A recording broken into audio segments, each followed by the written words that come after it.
Hey everyone, welcome back to another video here at Justin's Fish Room, and today we're back in the fish room, which is like really amazing because we haven't done a video here in ages, and we've got a ram video today, which is actually quite highly requested. After all, the majority of you guys have become a part of this community because of the rams, and as you guys know by the title and thumbnail, we're going to be talking about keeping the fry containers clean. And I think this is such an integral thing that we all need to understand as ram breeders and fish breeders in general, because especially with rams, it seems like this is where a lot of people go wrong. So obviously, being in a container, or assuming that you are using my method, but same goes for all other methods, it just might be a little bit different, but assuming you're using my method, it's a closed container system, and so you don't get water going out and in because of the fry being so tiny. And so we're going to have to do water changes every single day for the first week or two, depending on how fast the development is. So I'm going to go ahead and show you guys that, even though I have shown that, but I've kind of tweaked my own little methods around. As you guys can see behind me, the tanks are absolutely teeming with rams. So we're still breeding so many rams, and a lot of people are getting rams all around Australia, good quality rams from us, and that's the main thing. That's what we're doing this for. So it's all good, and I think we should dive straight into this video. I'm getting excited to show you guys, and remember, please like and subscribe if you like this video, and yeah, comment down below. Tell me what's going on in your fish rooms, and we can have a discussion. Alrighty, let's get into it. Alrighty, so here you can see it's been 24 hours since we've last done a bit of a water change, and this is a combination of a German blue ram spawn and a black celestial spawn. So you can see some beautiful black celestial rams in there mixed with some lighter coloured GBRs, and there's a heap of fry in the spawn. So it's a really big spawn. Well, it's a really big two spawns, and they just combine, so it makes it a super spawn really. And I just want you to focus on that gunk at the bottom, and you're probably going to be like, that's disgusting. It is disgusting, but this is the most, this is a part of the most successful way, in my opinion, to raise rams, is just cleaning this out at least once a day. You can see the ram fry themselves are doing extremely well.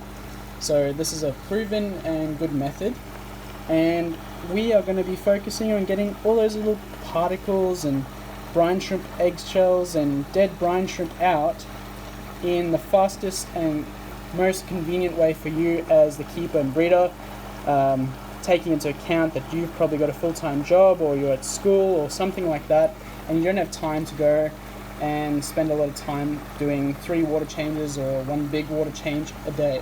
So let's get into it, and yeah. Alright, before we do that, I just wanted to show you guys what we want our fry to get to in terms of stage of development. So these guys are only about a week and a half older than the ones you've just seen, and this is a blue, black and black celestial spawn, so there'll be some blacks in here as well. There will be, you can really see there's a really good quality black celestial in the middle of the screen there. He'll probably be used for breeding. Don't know if you can see him, but really good quality fish in here. All got really nice fat bellies, getting colors already, and this is because they're in pristine water. So that's the main thing. Sorry about the focus, guys, but hopefully you can see pretty well. So let's get to cleaning this container.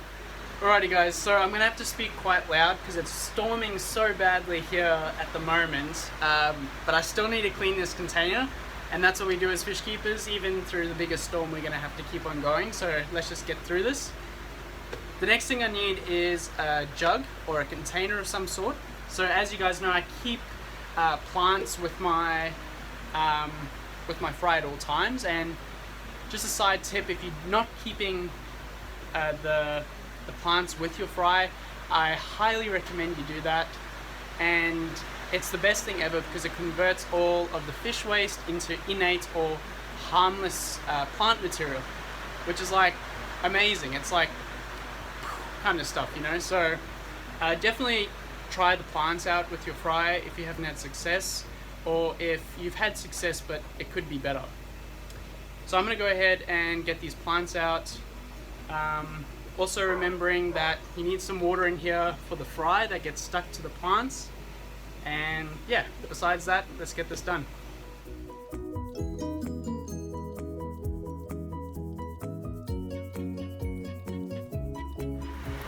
Alrighty, so I'm going to have to speak very loudly because the rain's quite hard, but you can see that this kabomba plant is quite covered in a lot of organic stuff. And so what we're going to do is we've got our container of water here, as you can see. I've just half filled it. And I'm just going to go in and pick up each of these and just quickly transferring them into there.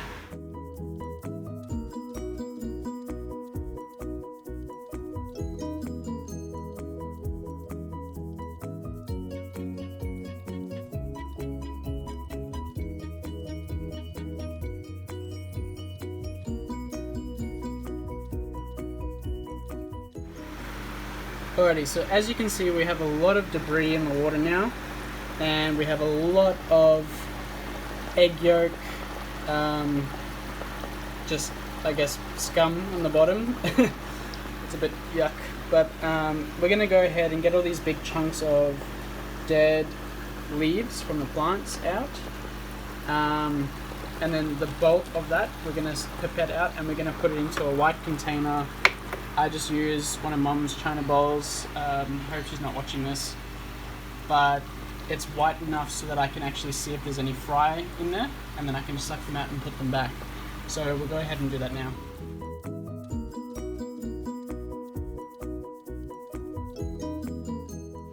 Okay, so now that we've done that, we're going to have a look for any fry that we've sucked up, and then we're going to keep on doing that, making sure that we're not sucking up too much debris to cover any potential fry before we throw the water away. I want to make sure that obviously I'm getting every single little fry out of that wastewater and put back in with all the other guys, you know, to survive. So it's as easy as that. And so I'm going to go ahead and do that now. And yeah, it's pretty simple, straightforward.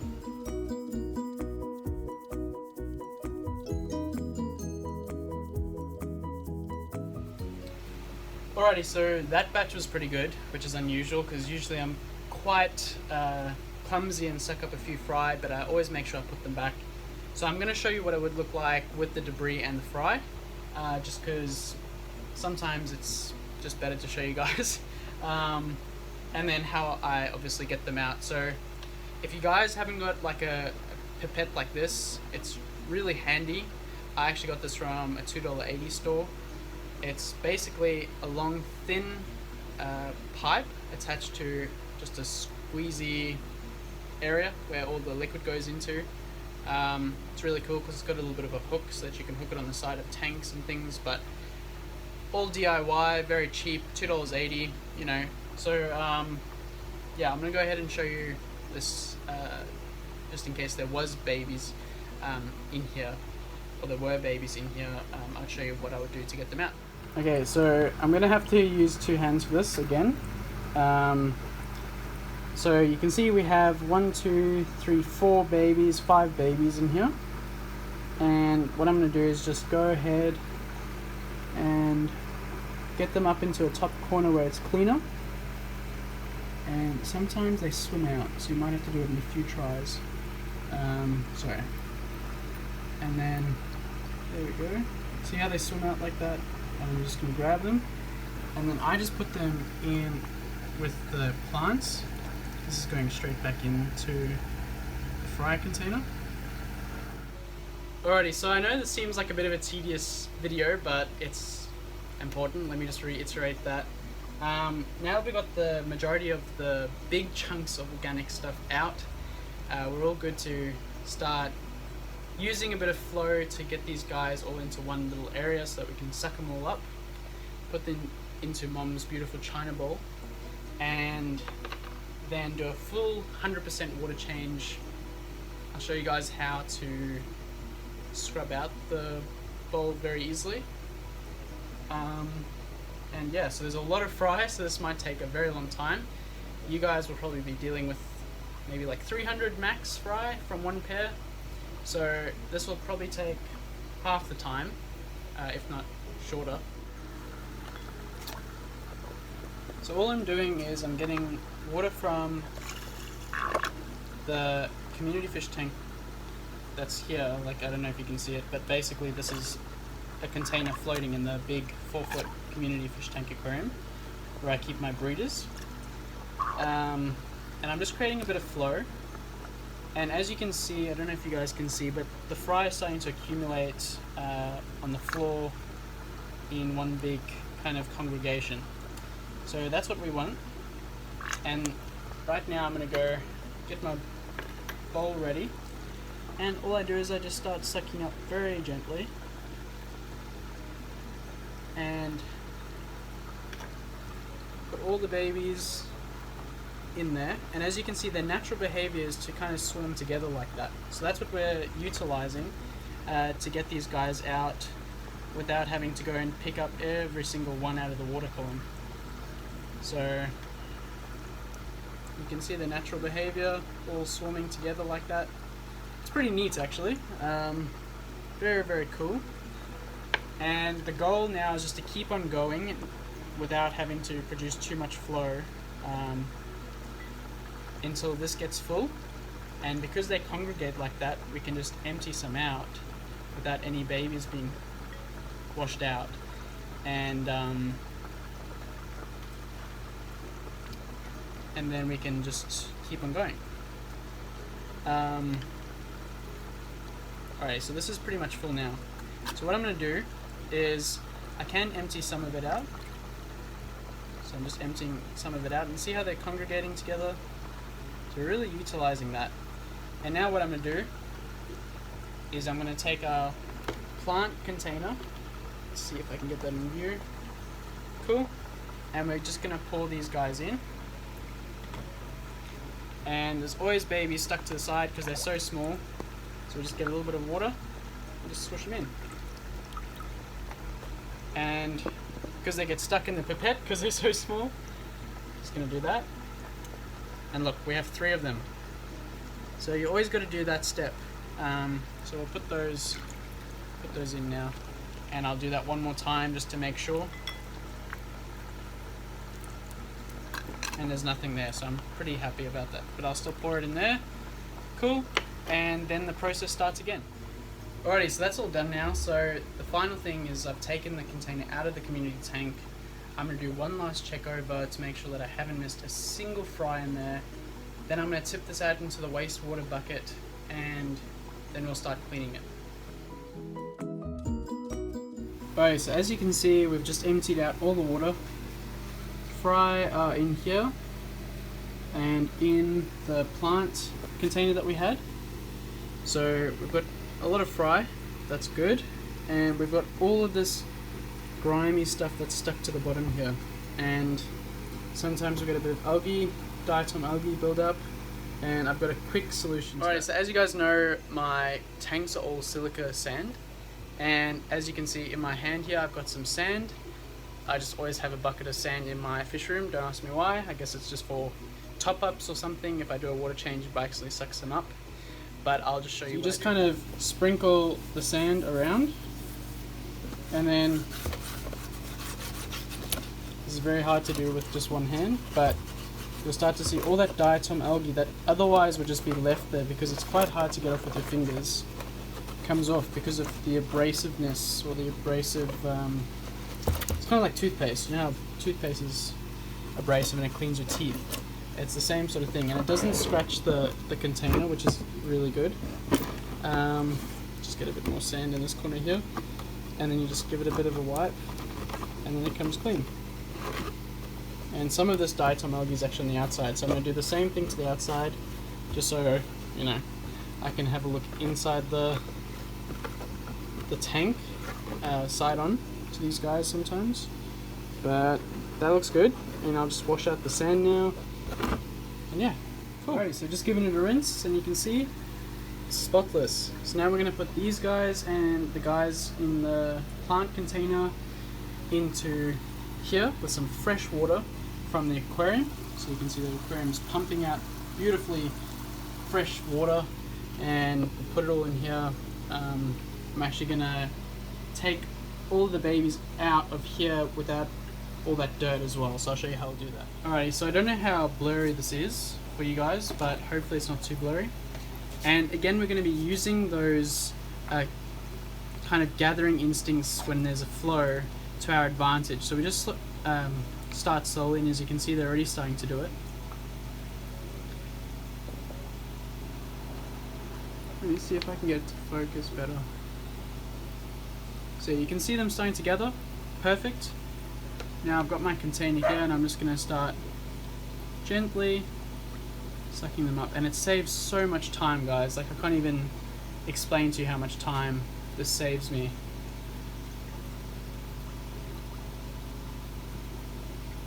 And of course, you always get some fry that like to swim on the surface regardless of whether there's flow or not.